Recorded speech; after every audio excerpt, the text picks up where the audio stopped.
ሰላም ውድ የቴሌቪዥን ተመልካቾቻችን ከእግዚአብሔር ከአባታችን ከጌታም ከኢየሱስ ክርስቶስ ጸጋና ሰላም ለእናንተ ይሁን። ከህይወት ቴሌቪዥን የሳቱ መረጃዎች ይዘን ቀርበናል። አስጨናቂ ሀብታው መረጃውን በመምራት ከእናንተ ጋር ቆያለሁ። አብራችሁን ቆዩ።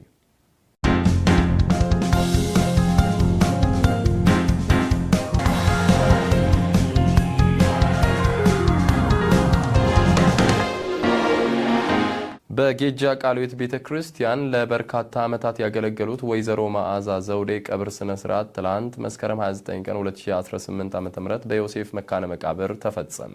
በጌጃ ቃልዮት ቤተክርስቲያን ለበርካታ ዓመታት ያገለገሉት ወይዘሮ መዓዛ ዘውዴ የቀብር ስነ ስርዓት ትላንት መስከረም 29 ቀን 2018 ዓ.ም በዮሴፍ መካነ መቃብር ተፈጸመ። በገንዘብ ያዥነትና በአስተዳደር ሰራተኝነት ከ40 ዓመታት በላይ በጌጃ ቃልዮት ቤተክርስቲያን ያገለገሉት ወይዘሮ መዓዛ ዘውዴ በደረሰባቸው ድንገተኛ አደጋ መስከረም 18 ቀን 2018 ዓ.ም ወደ ጌታ የተሰበሰቡ ሲሆን በትላንትናው ዕለት ከቀኑ 7 ሰዓት ጀምሮ በኢንተርናሽናል ኢቫንጀሊካል ቸርች IEC የአስክሬን ሽኝት መርሃ ግብር ከተካሄደ በኋላ የቀብር ስነ ስርዓታቸው ከቀኑ 9 ሰዓት በዮሴፍ መካነ መቃብር ተፈጽሟል። ከቀኑ 7 ሰዓት ጀምሮ በኢንተርናሽናል ኢቫንጀሊካል ቸርች የተካሄደው የአስክሬን ሽኝት መርሃ ግብር የመሩት የሳር ቤት ቃልዮት አጥቢያ ቤተክርስቲያን መጋቢ አላምራው ዮሴፍ ሲሆኑ በህብረት መዘምራን የዝማሬ ጊዜ ቀርቧል። የኢትዮጵያ ቃልዮት ቤተክርስቲያን ዋና ጸሐፊ ዶክተር ስምዖን ሙላት ቃለ እግዚአብሔርን አካፍለዋል። ከዚያ በመቀጠል ወደ ጌታ የሄዱት ወይዘሮ መዓዛ ዘውዴ ቤተሰቦች መልእክት አስተላልፈዋል። የቤተሰብ አባላቱ መልእክት እንደተጠናቀቀም የሳር ቤት ቃልዮት አጥቢያ ክርስቲያን ሰብሳቢ እህት አዳነች ይርጋና የወይዘሮ መዓዛ ዘውዴ ወንድም የተሰማቸውን ጥልቅ ሐዘን ገልጸው ወደ ጌታ የሄዱት ወይዘሮ መዓዛ አጭር የህይወት ታሪክም በወንድም ደረጃ አበበ ቀርቧል። ከቀኑ 7 ሰዓት ጀምሮ በኢንተርናሽናል ኢቫንጀሊካል ቸርች IEC ሲካሄድ የቆየው የአስክሬን አሸኛኘት መርሃ ግብር በዚሁ ካበቃ በኋላ የቀብር ስነ ስርዓታቸው ከቀኑ 9 ሰዓት በዮሴፍ መካነ መቃብር ተፈጽሟል። የወይዘሮ መዓዛ ዘውዴ ህልፈትን ተከትሎ የኢትዮጵያ ቃልዮት ቤተክርስቲያን ፕሬዝዳንት ዶክተር ስምዖን ሄሊሶ፣ ምክትል ፕሬዝዳንት አቶ ዳንኤል ጫሜቦ፣ ዋና ጸሐፊው ዶክተር ስምዖን ሙላቱ እንዲሁም ምክትል ዋና ጸሐፊው ዶክተር ወንድሙ አበበ ለቤተ ሰመድ ለቤተ ክርስቲያንና ለመላው ወዳጆቿ መጽናናትን ተመኝተዋል። የኢትዮጵያ ወንጌል አማኞች አብያተ ክርስቲያናት ካውንስል በቀጣዩ የሚያስገነባውን ህንጻ አስመልክቶ የህንጻ ዲዛይንስ ማስጀመሪያ ፕሮግራም አካሄደ። ባልደረባችን ጽጌረዳ አለሙ ተጨማሪ አላት። የኢትዮጵያ ወንጌል አማኞች አብያተ ክርስቲያናት ካውንስል በቀጣይ የሚያስገነባው ህንጻ አስመልክቶ የህንጻ ዲዛይን ማስጀመሪያ ፕሮግራም አካሄደ። መስከረም 28 ቀን 2017 ዓ.ም በሳሮ ማሪያ ሆቴል በተካሄደው በዚህ መርሃ ግብር ላይም የካውንስል አመራሮች፣ የቤተ ክርስቲያን መሪዎች፣ የሚዲያ አካላት እንዲሁም ተጋባዥ እንግዶች ተገኝተዋል። በዕለቱ የኮምፓሽን ኢንተርናሽናል ፕሬዝዳንት የሆኑት ዶክተር ፀሐዬ ወዳ በአንደኛ ሳሙኤል ምዕራፍ 17 ከ28 እስከ 30 ያለውን የእግዚአብሔርን ቃል አጋርተዋል። የኢትዮጵያ ወንጌል አማኞች አብያተ ክርስቲያናት ካውንስል ፕሬዝዳንት ዶክተር ጣሶ ገብሬ በንግግራቸው እንኳን ደስ አለን በማለትም የህንጻ ዲዛይኑን ስራና ፕሮጀክት አስመልክቶ ገለጻ አድርገዋል። የፕሮግራሙ ዋነኛ ዓላማም በዲ አፍሪካ አካባቢ የሚገነባውን የካውንስሉን የህንጻ ማስጀመሪያ የማብሰርና ግንባታውንም በተመለከተ በጊዜና በሰዓት ለማጠናቀቅ መታሰቡንና የሜጋ ፕሮጀክት አንዱ አካል መሆኑንም ተናግረዋል። የኢትዮጵያ ሃይማኖት ተቋማት ጉባኤ ጠቅላይ ጸሐፊ የሆኑት ቀሲስ ታጋይ ታደለ እንደተናገሩትም መላው ኢትዮጵያዊ አንድ መሆኑን በማንሳት በሃይማኖት ሳንከፋፈል በትብብር መስራት እንደሚገባም አንስተዋል።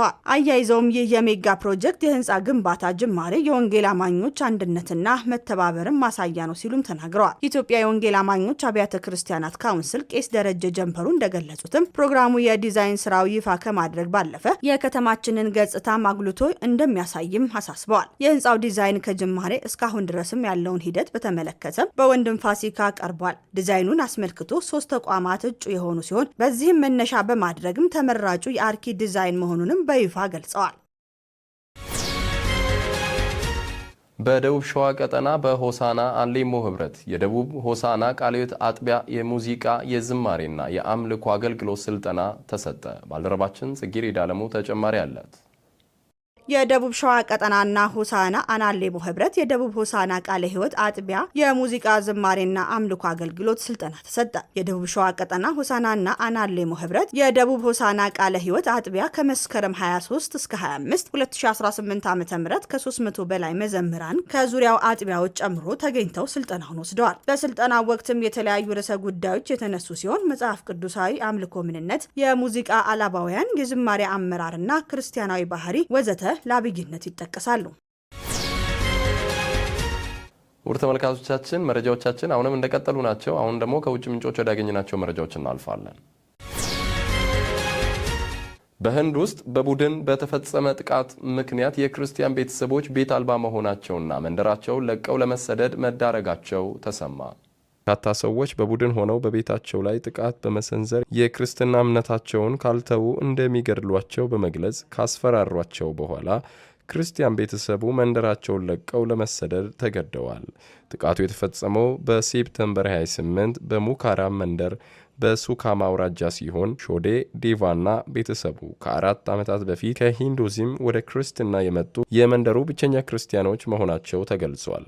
እንደ ክርስቲያን ሶሊዳሪቲ ወርልድ ዋይድ ዘገባ ከ60 እስከ 70 የሚጠጉ ሰዎች በአካባቢው የመንደር አስተዳዳሪ እየተመሩ የቤተሰቡን ቤት በመክበብ መዋቅሩን ያፈራረሱ ሲሆን ሰብላቸውንና ንብረታቸውንም አውድመዋል ብሏል። ቤተሰቡ 15 ኪሎ ሜትር ርቀት ላይ ወደምትገኝ አጎራባች መንደር አምልጦ በአሁኑ ሰዓት በአጥቢያ ቤተ ክርስቲያን ተጠልሎ የሚገኝ ሲሆን እርዳታ ለማግኘት ለአካባቢው ፖሊስ ይግባኝ ቢልም ፖሊስ ምርመራ እንዳልጀመረና ያለ ኦፊሴላዊ የመጀመሪያ መረጃ ሪፖርት ወይም ኤፍአይአር ማንም ተጠያቂ ሆኖ ለእስራት ሊዳረግ አይችልም መባሉን ተሰምቷል። የሲኤስደብሊው መስራች ፕሬዚዳንት ሜርቪን ቶማስ ጥቃቱን አውግዘው በእያንዳንዱ የህንድ ዜጋ መሰረታዊ መብቶችና ክብር ላይ የተደረገ ጥቃት ሲሉ መጥራታቸውን የዘገበው ፕሪሚየር ክርስቲያን ኒውስ ነው። ፓፓዋ ኒው ጊኒ የክርስቲያን ሀገረ መንግስት መሆኗን ይፋ አደረገች። የሀገሪቱ ፓርላማ የህገ መንግስት ማሻሻያ ባደረጉበት ወቅት ነው ይፋ ያደረገው። ህገ መንግስቱ መግቢያው አክናውሌጅ and declare God, the Father, Jesus Christ, the Son, and Holy Spirit as our creator and sustainer of entire universe, the source of our powers and authorities, delegated to the people and all persons with the geographical jurisdiction of Papua New Guinea ይላል ሲል ፓሲፊኳ ሀገር ፓፓዋ ኒው ጊኒ መንግስት አሳውቋል። መግቢያው አብ ወልድ መንፈስ ቅዱስ በፓፓዋ ጊኒ መንግስትና ህዝብ ላይ ባለሙሉ ስልጣን መሆኑን ያውጃል።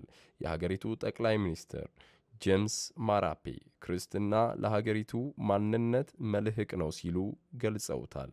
የሀገሪቱ ክርስቲያኖች ውሳኔው ሀገራዊ አንድነት፣ አመጽና ሙስናን የሚያስቀር እንዲሆን ተስፋለን ብለዋል።